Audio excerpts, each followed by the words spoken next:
Hari ini kita akan belajar dari satu tokoh Alkitab. Sering kita mendengar namanya, yaitu seorang yang namanya Daud. Kita akan belajar dari 1 Samuel pasal 30 ayat 4 sampai 7. Tapi kita akan belajar dari beberapa dari kehidupan Daud.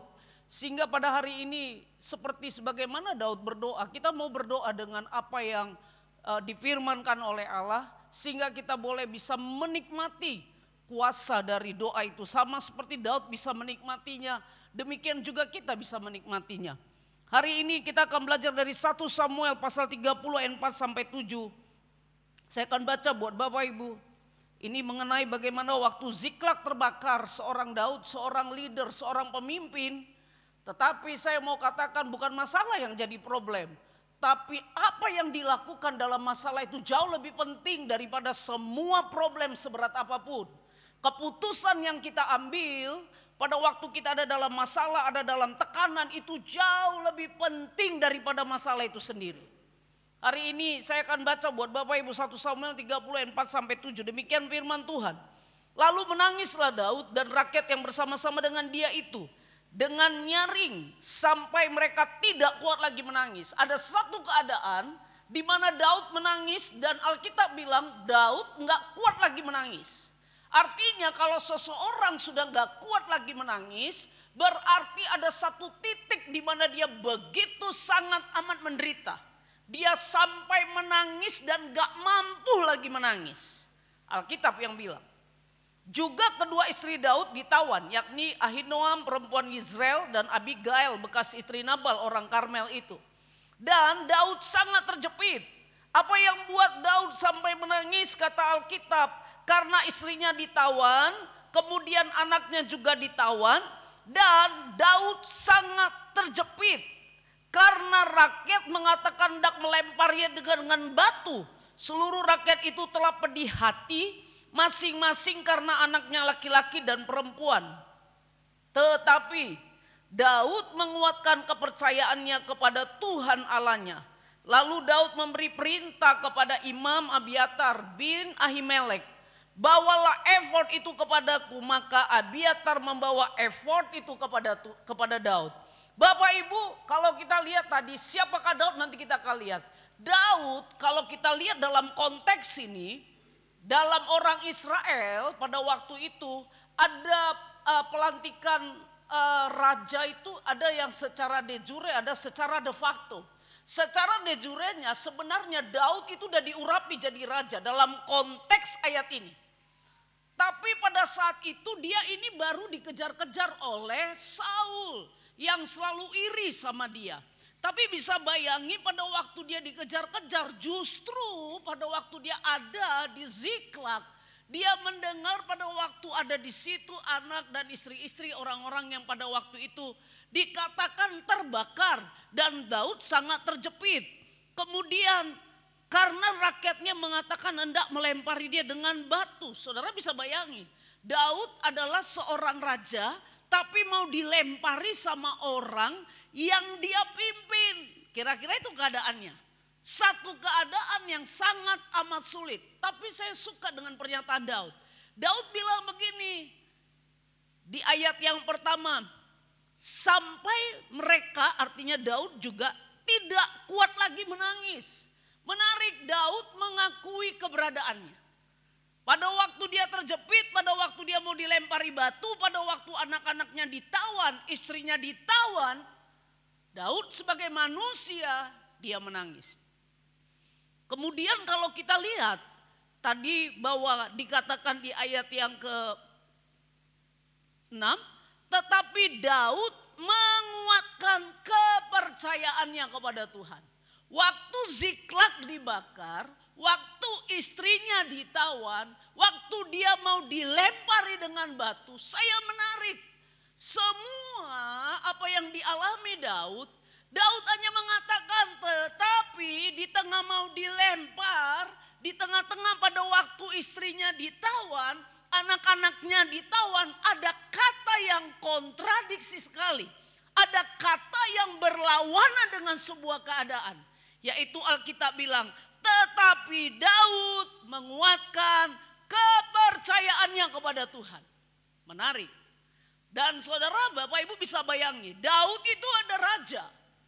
Pada waktu Ziklag mau dibakar, Alkitab bilang tetapi Daud menguatkan kepercayaannya kepada Tuhan. Dan bukan hanya itu, Daud masih sempat-sempatnya bilang begini. Lalu Daud memberi perintah kepada Imam Ahimelek, Abiatar, bawalah efod itu kepadaku. Tahukah Bapak Ibu, satu keadaan yang paling sangat amat terjepit yang dialami Daud. Satu keadaan yang kalau saya bilang ini menentukan hidup mati istri dan anak-anaknya, orang-orang yang dia pimpin. Pada saat itu Daud mau dilempari dengan batu. Tapi bisa bayangi seorang Daud yang mau dilempari dengan batu, yang dia menangis. Daud bilang begini, tetapi Daud menguatkan kepercayaannya kepada Tuhan. Dan bukan hanya itu, yang menarik adalah dia suruh Ahimelek bilang begini, ambil efod. Bapak Ibu, biasanya kalau dulu para imam, para pemimpin, kalau mereka mau bertanya kepada kehendak Tuhan, itu efod itu ada baju efod itu, kalau Tuhan hadir, baju efod itu akan menyala. Berarti ada spare waktu yang menurut saya dia harus berikan, mempercayakan di tengah-tengah situasi dia dilempari batu, di tengah-tengah situasi dia mau mungkin rakyatnya marah, ngamuk sama dia, dia bisa tetap tenang di tengah situasi yang paling sulit. Ini buat saya menarik. Seharusnya orang-orang yang berdoa, orang-orang yang tahu siapa Allahnya, dia terlalu mudah untuk melakukan sama yang seperti Daud. Waktu Daud terjepit, waktu Daud menjerit, waktu Ziklag terbakar, anak cucunya ditawan, bisa ngebayangi Daud menguatkan kepercayaannya kepada Tuhan. Kemudian dia suruh imam ambil baju efod. Saudara tahu, itu butuh waktu kalau baju efod itu, kalau dia tahu bahwa Tuhan mau bilang maju atau tidak, itu butuh waktu. Tapi Daud tahu kepada siapa dia berharap. Daud, saya mau bilang, sekali lagi saya perlu tekankan, secara de jure, walaupun de factonya belum, secara faktanya karena dia masih dikejar-kejar oleh Saul dalam perikop ini, tapi saya mau katakan status Daud adalah raja pada saat itu. Kenapa? Daud pun sudah punya pengikut. Daud punya orang-orang yang bareng sama dia. Dia punya kekuatan. Ada orang-orang yang bersama dengan dia. Kenapa Daud gak bilang serang itu orang? Anak kita ditawan, istri kita ditawan. Tapi bisa bayangi seorang raja punya kemampuan, punya fasilitas, punya kekuatan. Tapi dia tahu kepada siapa dia berharap ada jauh lebih kuat daripada kehebatannya dia. Seharusnya begitulah kita sebagai seorang yang berdoa kepada Tuhan. Dia duduk, dia menantikan Tuhan, dia tunggu baju efod itu yang berkata nanti sepertinya Tuhan hadir. Tanda Tuhan hadir, baju efod akan menyala. Kalau kita dia baca, nanti dia tanya Tuhan, Tuhan apakah aku akan maju menyerang? Tuhan bilang maju, baru dia serang. Itu baju efod. Hebatnya orang yang mengerti kalau seorang berdoa, dia mengerti siapa Tuhannya. Dia gak akan kerasa krusuk di tengah badai. Karena dia tahu badai bisa takluk di bawah Tuhan. Sehebat apapun. Kalau ada yang bilang, tapi Ibu Pendeta udah di ujung tombak. Tapi ini harus begini. Saya mau katakan, apapun itu, hari ini, yuk kita sama kayak Daud. Di dalam Mazmur pasal 5 ayat 4 dia bilang begini. Siapa Daud? Tadi saya katakan Daud, kita udah lihat dia adalah raja. Mazmur 5 ayat 4 begini. Tuhan, pada waktu pagi engkau mendengar seruanku. Pada waktu pagi aku mengatur persembahan bagimu. Dan aku menunggu-nunggu. Pada waktu Ziklag terbakar, di dalam Mazmur pasal 5 ayat 4 Daud bilang begini. Pada waktu pagi engkau mendengar seruanku. Pada waktu pagi aku mengatur. Namanya mengatur sesuatu yang disengaja, sesuatu yang memang dengan sadar dilakukan, sesuatu yang memang dilakukan. Dia betul-betul mengaturnya dengan baik. Kenapa? Daud bilang dalam Mazmur 5 ayat 4, Tuhan, pada waktu pagi Engkau mendengar seruanku. Pada waktu pagi aku mengatur persembahan bagimu. Dan aku menunggu-nunggu. Menunggu-nunggu itu Bapak Ibu tahu. Bisa bayangin, saya ngebayangi Daud yang manusia super sibuk. Daud raja. Daud pernah punya pengalaman mengalahkan Goliat orang Filistin yang paling kuat. Daud pernah menyabik-nyabik waktu dombanya mau diganggu. Dia pernah dengan tangannya sendiri menyabik-nyabik binatang buas. Daud punya kemampuan, Daud punya kekuatan. Tapi dia bilang apa? Orang sesibuk Daud. Dia bilang aku mengatur setiap pagi. Para pendoa, kalau Bapak Ibu berpikir semua doa-doa kita dijawab pada waktu kita ada di tempat ini yang 2 jam. Dengar baik, saya mau katakan buat kita semua di tempat ini. Milikilah tempat tersembunyi di mana orang lain gak pernah tahu. Di mana orang gak pernah melihat. Tapi karena engkau tahu ada satu sumber kekuatan melebihi apapun yang kita alami, yaitu Tuhan. Saya percaya kita akan sama kayak Daud. Kita akan berkata, aku mau mengatur setiap pagi. Aku akan dengan sengaja. Aku duduk di bawah kaki Tuhan. Aku menunggu Tuhan. Aku menantikan Tuhan untuk bicara sama hidup aku. Pada waktu kita kumpul di tempat ini, itu apinya dengan cepat. Tapi kalau kita datang ke tempat ini semuanya mengharap untuk ngecas. Itu yang buat kita, akhirnya kita mulai gak peka. Tapi kalau tadi pagi kita mengatur dengan sengaja. Kita baca Alkitab, kita doa, kita menunggu Tuhan. Saya ada suka lagu yang itu zaman-zaman saya dulu tuh lagunya sederhana kali. Yang menantikan Tuhan, dibarui kuatnya, terbang tinggi bagai Raja Wali. Berlari tapi tiada lelah, berjalan tapi tiada penat. Ajarku menantikan Tuhan. Menantikan Tuhan itu nunggu, tenang. Ziklag terbakar, yes. Anakku ditawan, iya betul. Aku mau dikudeta, aku mau dilempari dengan orang yang kupimpin, iya. Tapi aku tahu, kalau aku menantikan Tuhan, dia akan bisa menyelesaikan semuanya. Ini orang yang tahu. Menunggu menantikan Tuhan. Mungkin Bapak Ibu bilang, tapi ini udah parah banget. Masalahku berat banget. Anakku belum bertobat, kami butuh uang, kami butuh dana. Aku butuh uang, Tuhan aku perlu ini. Sudah gak tahu lagi gimana cara. Nantikan Tuhan. Tunggu dia. Saya berharap semua kita di tempat ini. Yuk kita jadikan doa itu sebagai style kita, gaya hidup kita. Bukan karena sekali 2 minggu. Kita mau kayak Daud katakan, pada waktu pagi engkau mendengar seruanku. Kita membangunkan fajar dengan pujian penyembahan kita kepada Tuhan. Kalau semua jemaat GKKD melakukan ini, wow. Saya pikir kita akan melihat pada waktu kita doa bersama begini. Kita akan melihat hal-hal yang luar biasa terjadi. Amin. Selanjutnya apa yang bisa kita pelajari? Di dalam Mazmur pasal 51 ayat 17.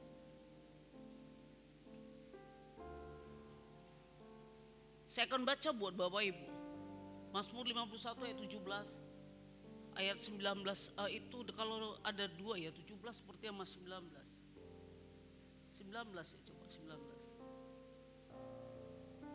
Iya. Saya akan baca buat Bapak Ibu. Korban sembelihan kepada Allah ialah jiwa yang hancur, hati yang patah dan remuk. Tidak akan kau pandang hina ya Allah. Pada waktu Ziklag terbakar, Daud datang dengan hati hancur. Saya mau hari ini para pendoa, Rasakanlah sesuatu doa yang lahir dari hatimu. Ada hati yang hancur. Apa yang bisa kita pelajari? Daud itu kalau dia berdoa dengan ketulusan hatinya kepada Tuhan. Kalau Bapak Ibu mau menangis, menangislah. Gak perlu gengsi. Daud raja, Daud punya kekuatan. Tapi hari ini kita mau bilang, Tuhan, aku mau datang dengan hati yang hancur, hati yang remuk. Karena ternyata hati yang hancur, hati yang remuk tidak kau pandang hina. Daud berdoa dengan ketulusan hati. Hari ini saya mau kita doa dengan mengerang, dengan ketulusan hati. Doa yang bukan sekedar nanti jam 3 mulai doa sampai jam 4 selesai, bola balik kita lihat jam. Tapi hari ini ayo semua jemaat, ayo semua kita para pendoa yang mengambil keputusan berdoa pada hari ini. Yuk kita doa dengan ketulusan hati kita. Dengan hancur hati kita datang kepada Tuhan. Daud tidak menyembunyikan semua kesalahannya. Tetapi dia datang dengan hancur hati. Dia enggak datang dengan pura-pura seolah-olah dia orang paling saleh. Tadi dikatakan waktu Ziklag terbakar dia nangis. Dia bertanya sama Tuhan. Dia datang dengan tulus hati. Dia datang dengan hancur hati.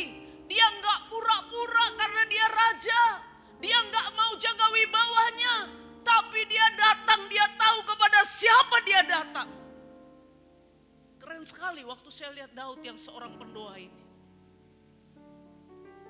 Dia datang dengan rendah hati.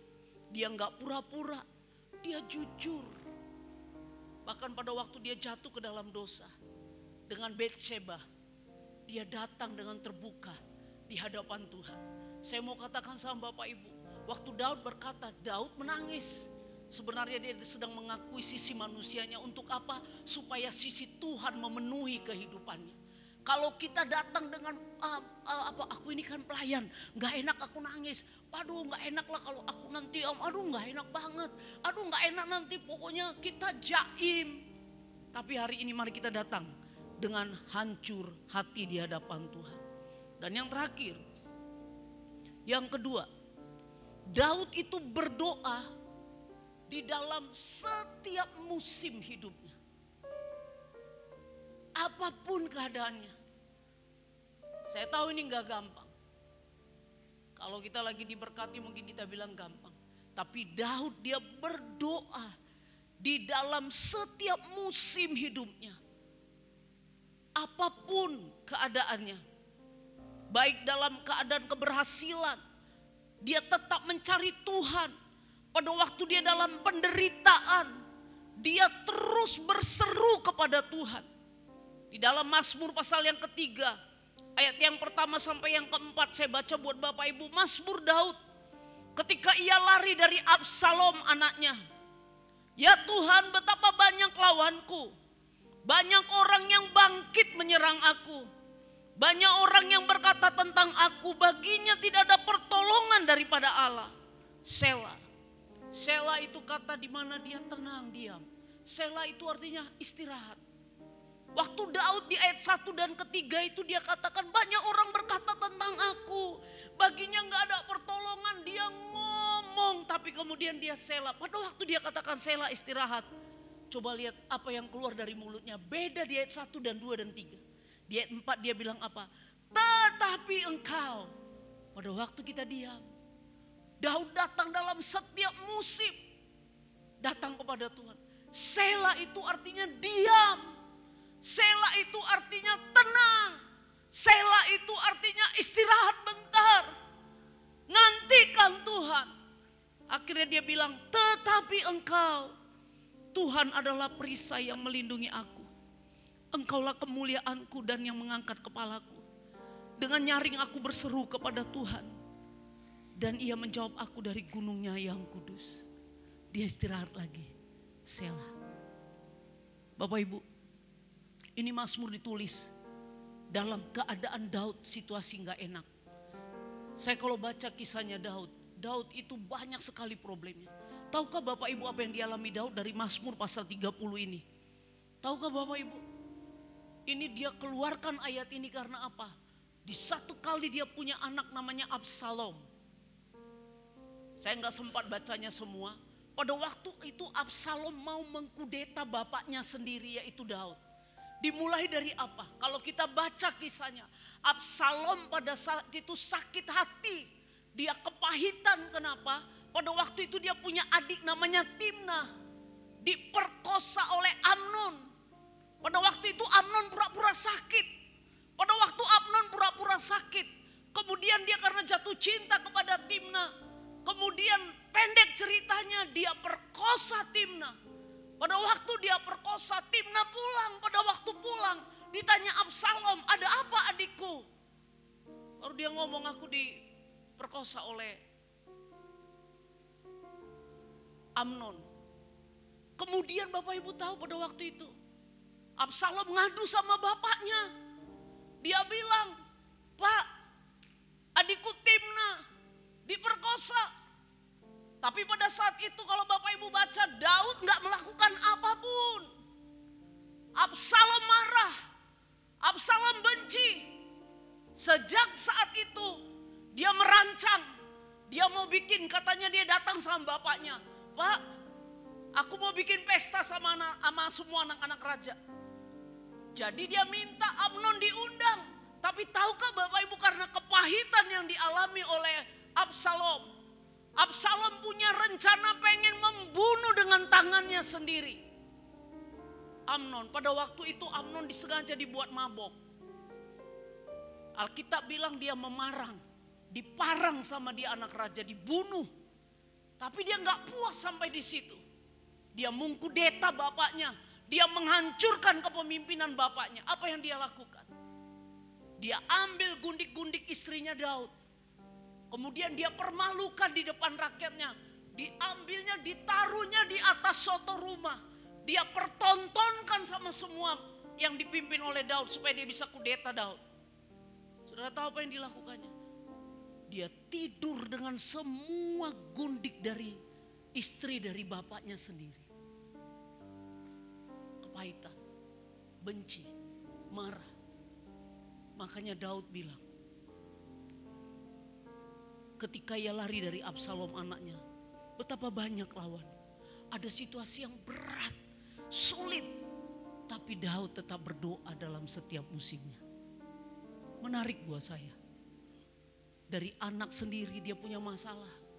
Dalam setiap musim pada waktu dia jadi raja di Ziklag, Ziklag juga terbakar. Tapi dia tetap datang sama Tuhan dalam setiap musim hidupnya. Saya nggak tahu musim apa yang sedang kita hadapi hari-hari ini. Mungkin kita bilang berat banget. Daud pasti berat. Anak sendiri mengkudeta. Anak sendiri meniduri bapaknya. Dia yang diurapi. Dia orang yang banyak menulis Mazmur. Tapi ternyata rumah tangganya berantakan. Hari ini saya nggak tahu keadaan kita kayak apa. Maukah kita datang kayak Daud? Datang dengan hancur hati, datang dengan tulus hati. Daud bilang lepaskan semua apapun itu status kita. Hari ini kita mau datang sama Tuhan. Saya rindu sekali kita waktu doa kita boleh benar-benar merasakan doa yang lahir dari hati kita. Satu jeritan yang memang ditaruh oleh Roh Allah dalam hidup kita. Dan kita datang sama dia dengan sebuah keterbukaan, kejujuran, dengan berkata Tuhan ini aku perlu Engkau, aku gak bisa buat apa-apa di luar Engkau. Aku dalam keadaan seperti ini Tuhan, aku kering sebenarnya Tuhan, aku sebenarnya udah gak rasa lagi apa-apa, aku kehilangan cinta, aku kehilangan kasih, aku mau tinggalkan semua. Hari ini aku cuma perlu Engkau, aku cuma butuh Engkau, sentuh hatiku yang paling dalam Tuhan. Sentuh itu. Aku mau merasakan kembali satu relasi Bapa dengan anak. Aku pengen intim dengan Bapa. Aku pengen Bapa bicara sama aku kembali. Kalau Daud bisa Tuhan bicara dengan efod, saya percaya hari ini Tuhan yang sama yang kita sembah. Dia ada di sini, dia hadir di sini, dan saya percaya Dia sanggup bicara sama kita. Dia sanggup memulihkan kita. Dia sanggup ngomong sama kita. Maukah hari ini kita datang dengan terbuka? Lepaskan semua rutinitas. Nanti ada kita topik doa betul, tapi saya mau coba lepaskan semua rutinitas. Saya minta semua kita datang dengan rendah hati, dengan terbuka, dengan jujur. Tuhan, ini aku, kami kering Tuhan. Tuhan, ini aku mau Tuhan.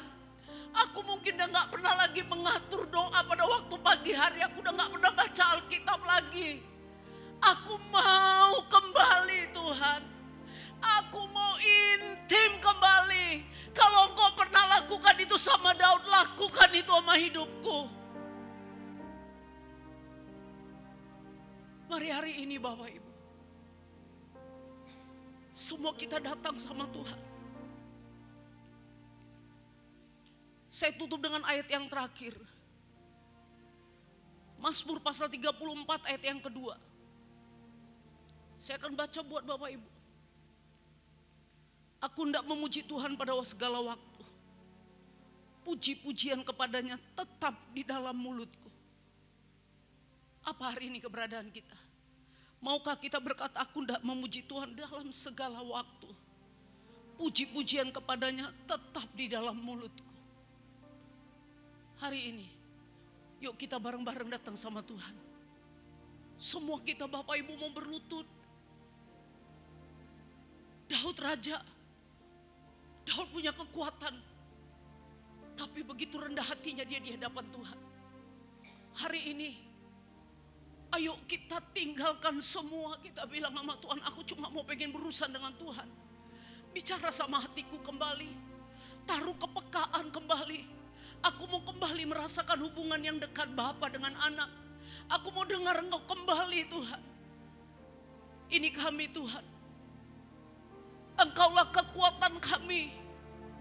Roh Kudus, kalau Engkau pernah lakukan atas hidup Daud, lakukanlah atas GKKD di tempat ini Tuhan. Roh Kudus, jamalah, lawatlah Tuhan. Roh Kudus, ini kami. Roh Kudus, ini kami. Kau yang punya gereja ini, Kau yang punya hidup kami. Kami enggak mau rutinitas. Kalau Engkau pernah memulihkan Daud dalam keadaan kesesakan, pada waktu dia dikudeta, pada waktu Ziklag terbakar, Daud menantikan Engkau. Dia menguatkan kepercayaannya kepada Engkau. Hal yang sama biarkan kami menguatkan kepercayaan kami kepada Engkau. Roh Kudus, lawan kami. Roh Kudus, jamah kami. Jiwa kami haus kepada Engkau. Kami butuh Engkau Bapa. Kami butuh Engkau Bapa. Bapa, terobos hidup kami. Bapa, kami perlu Engkau.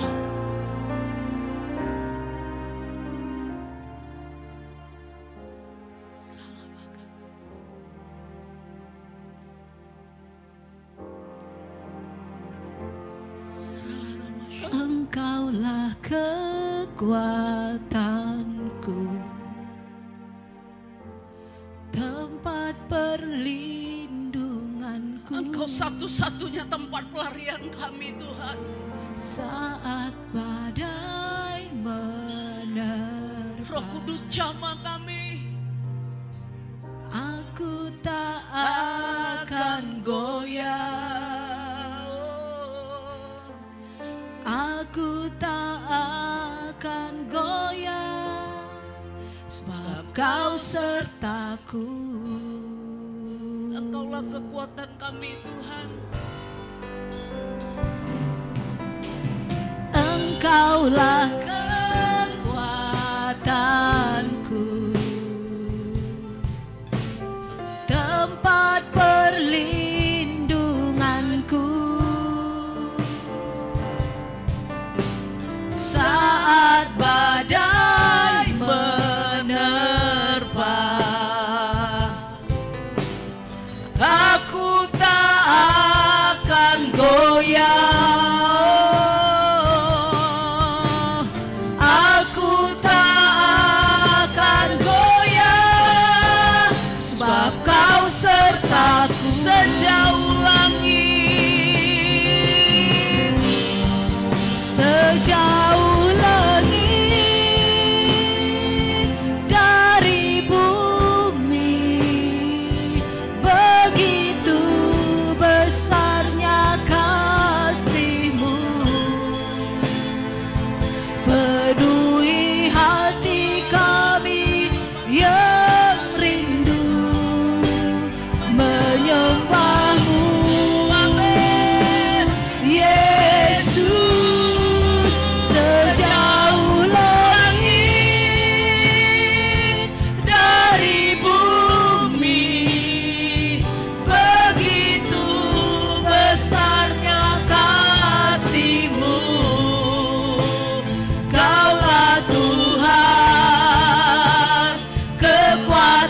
kekuatanku, sukacita. Katakan Engkaulah kekuatanku Tuhan.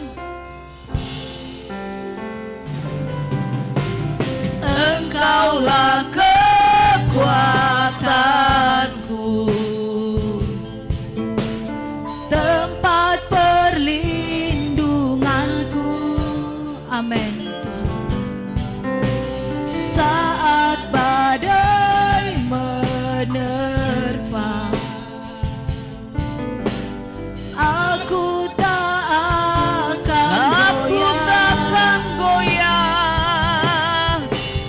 Aku tak akan goyah, sebab Kau sertaku Sejauh langit, ya Tuhan, sejauh langit